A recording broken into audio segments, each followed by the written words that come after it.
Her main concern was an autoimmune disorder. And as of April before that test, having started on the mineral balancing around that time, she'd had 0 symptoms of her autoimmune disease, which had been crippling before. She'd been hospitalized multiple times. So as all this stuff is coming out, she's getting better and better and better.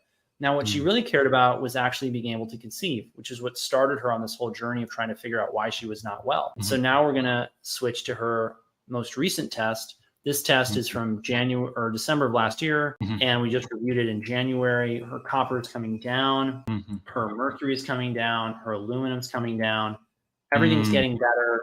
She's now through her first trimester. She's looking forward to welcoming her child into the world later this year. I'm unbelievably excited for her and so happy that she got this outcome. She did everything right, but I'm telling you, she was already doing everything right when she came to me.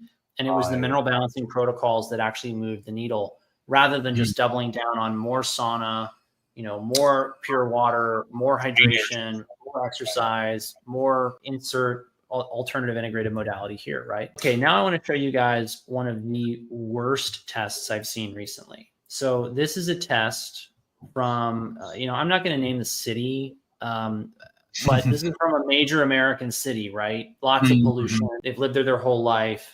Look at this copper level. Their copper is 7 times the level that's normal. That's not healthy. Their manganese is very elevated. This is usually, you won't see people having elevated manganese levels due to supplements or diet. It just doesn't happen. What we believe this is toxic manganese from gasoline additives coming out in the hair because the body has accumulated too much of it and needs to get rid of it. Right. Yeah. And then when you look down at these toxic metals, there's a real level of aluminum, there's a real level of mercury. I checked this guy's blood mercury, which I won't show you all, but his blood mercury was one of the highest levels I've ever gotten. Yeah. And that's saying something because I've done hundreds and hundreds of blood mercury levels. So this typically explains what this guy was dealing with racing thoughts. Okay. And last, this one is one I want to share with people because this is something that's in the blind spot of most functional medicine providers, integrated medicine providers and practitioners, and also the general public, but it's actually been well reported on. And that's the contamination of supplements and herbs with heavy metals. So you all know it's cheaper to make things in China and India. There's nothing wrong with those countries, but there is something wrong with their environment.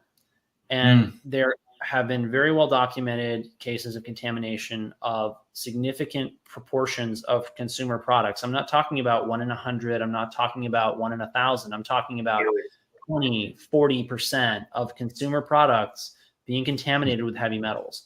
This is the highest arsenic level I've ever seen. This is the highest arsenic level Clark's ever seen. We talked about it. This nickel level is significant. The mercury is significant.